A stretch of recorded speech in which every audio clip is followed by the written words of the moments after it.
What's up, addicts? I'm Michael. And I'm Josh. And we'll be doing a Rick and Morty review, Season 1. We're a little behind on the time, but hey, we'll have 2 years till Season 4's out, so it's fine. It's fine. No hurry. Plus, we've already been caught up with the whole series, so we're just backtracking while we're waiting for the new one to come out. So, but yeah, we really wanted to talk about this. We've been wanting to talk about it for a while, but we just hadn't yet because busy stuff.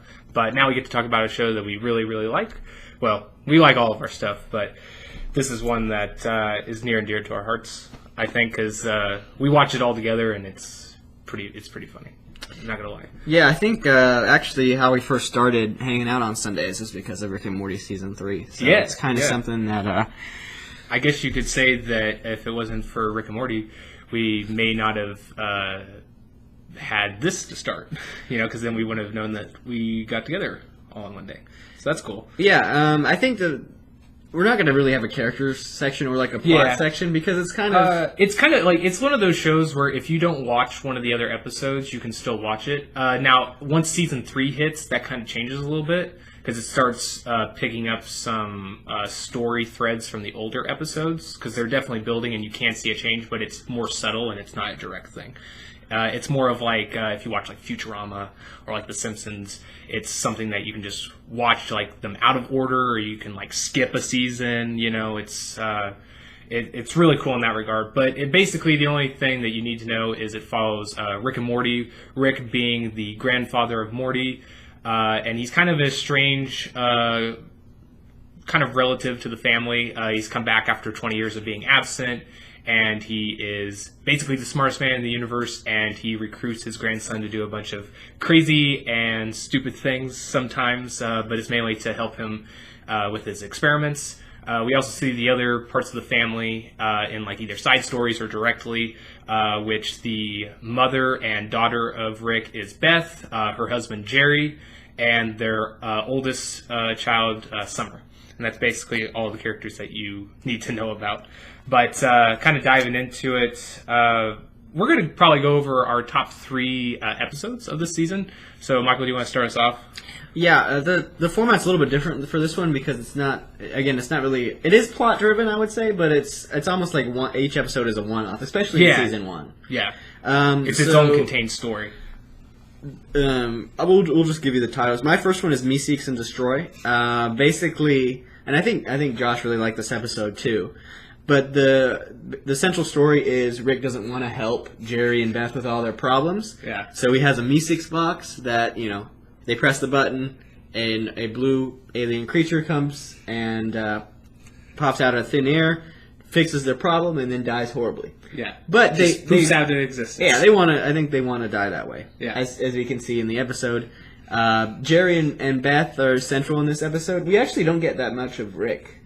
In this one. Yeah, well, there's a side story that's really great because basically this is kind of later in the season or midway, and so Morty's getting tired of being a doormat to Rick all the time in their adventures, and so Morty wants to be in charge of an adventure, so they go to a different dimension that's kind of like a Renaissance medieval type thing, and he has them do like a kind of like a fantasy fetch quest type thing. And it's pretty funny. It's pretty good. Yeah, that one's pretty good too. I have to go back and watch that part of it. But I just really like the Me-Seeks, the episode. If their voices are pretty classic and I'm Mr. Me-Seek, look at me. Yeah. And the dialogue's hilarious. You kind of just have to go back and that's one episode you can just put on and watch. What about you? You have one or two? Yeah, that's definitely one of my top 3.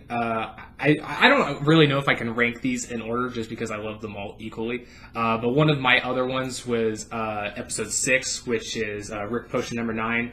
And this is basically Morty's getting ready for a school dance, and he has a crush on this girl named Jessica at school, and he's madly in love with her, but since he's kind of a loser at school, he doesn't really get to ask her out or anything, so he asks Rick to make a love potion that will make her fall in love with him so he can dance with her at this party at school. And Rick is busy doing other things, and so he doesn't really want to help, but he ends up caving in, and so he makes this potion that basically makes Jessica fall in love with him. But it has some complications to where Rick didn't really predict, or he just kind of like slouched off because he's not always responsible.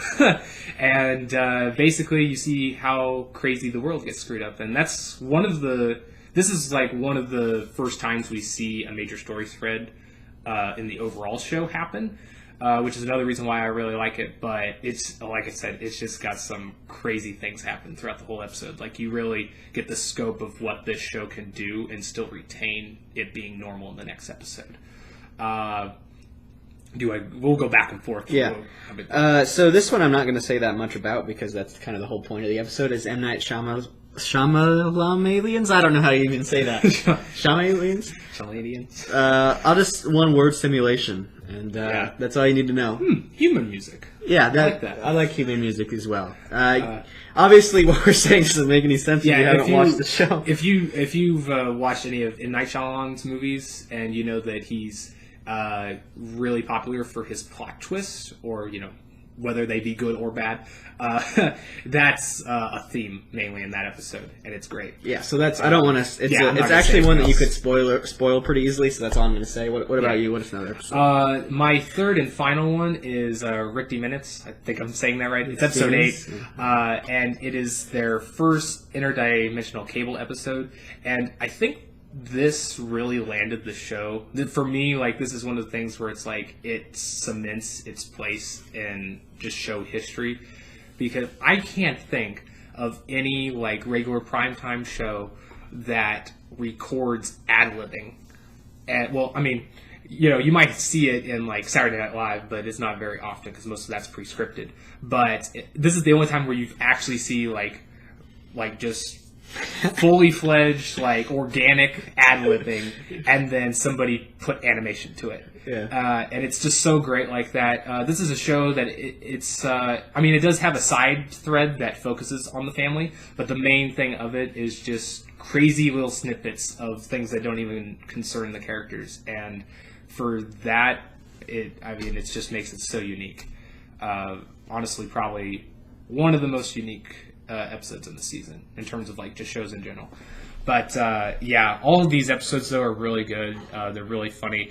I would say one of my favorite aspects of this show is just the dialogue. The jokes that are written are so good, and there's so many of them, and they say it so fast, and they keep flowing so good that you can rewatch it 3 or 4 times and pick up another joke that maybe you didn't hear before or something like that. And that's one of the things I really like about it. The characters are really interesting because you follow kind of a broken family, or maybe a family that has more trouble. Yeah. And so that gives it a really human aspect to it. And even though Rick is he's kind of labeled as a god because of how knowledgeable he is about everything, but you see just how damaged of a person he is in like some of the flaws that he has or relationships that he makes.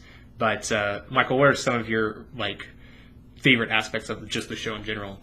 If I had to talk about the show in general, I think comedy is where it's strongest point. I think the sci-fi elements are pretty cool, without going into time travel, because time travel is too crazy.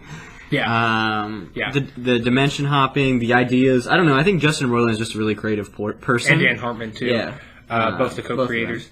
So I really like, and their writers do a great job too. So I really like this first season. I think it's one of those shows that you can. I personally, when I first watched it, I watched almost the whole season at the same time. But you can watch one episode here or there, if you have a busy schedule. And I really like season 1. I really like the show. Yeah, it's like Michael was saying, it's one of those where it makes fun and uses tropes of all pop culture. I mean, obviously, since it's a sci-fi based show, that's where its heart is, and that's where you'll see the most references. But especially like in the titles of the names. But they don't they don't pull back any of their punches. They will make fun of certain people in real life. They'll make fun of certain things in real life.